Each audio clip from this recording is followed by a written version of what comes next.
Dear Mr. Wheeler, as chair of the Federal Communications Commission, you're at the center of the net neutrality debate. Your voice, and your vote, matter on this important issue. As you consider how to navigate through this issue, perhaps a historical analogy or two would lend perspective. After all, you've said that we need to use history as a guide to contemporary decision-making. In fact, your own writings on historical communication technologies would seem to support net neutrality. In your now defunct Mobile Musings blog, you once wrote, "Shutting down access to information is a response as timeless as repression itself. During the original information revolution of the 15th century, the Church tried to throttle printing in order to stop the spread of the Reformation and the Renaissance."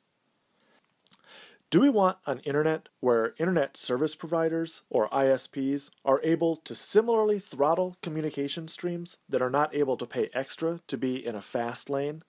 Do we want an internet where ISPs are empowered to prioritize some voices over others and profit over people?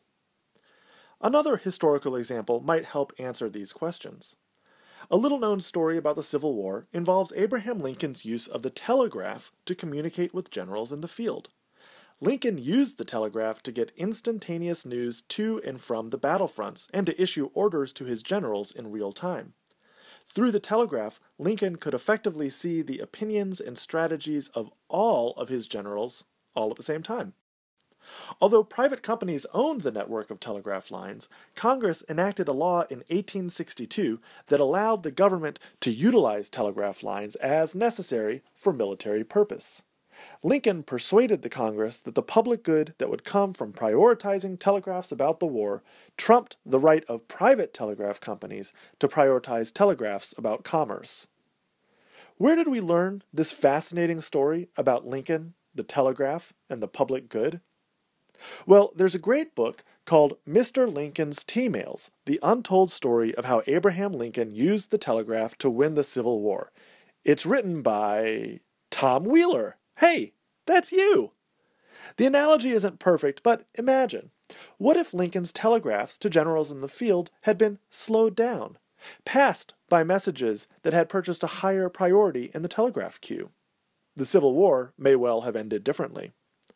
Although the everyday communication of citizens is not the same as the wartime communications of Lincoln, we all benefit from a system that rejects a fast lane for messages by powerful, wealthy interests.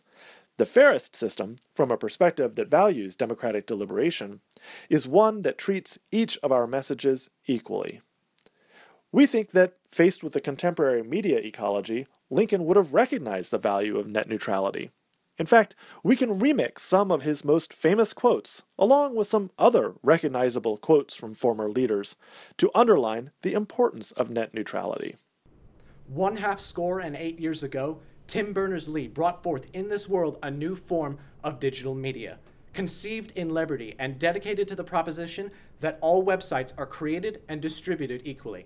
Now we are engaged in a great civil war, testing whether net neutrality can long endure, and that internet of the people, by the people, and for the people shall not perish from the earth. Net neutrality is the right to choose. Freedom is the result of that choice. Mr. Wheeler, ask not what the FCC can do for ISPs, but what the FCC can do for the people.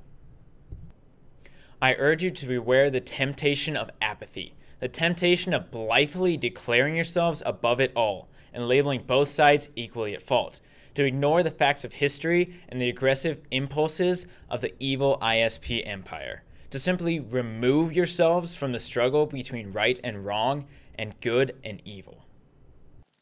As you wrote in the concluding chapter of your book, President Lincoln belongs to the ages in part because of how he used new communication technologies like the telegraph.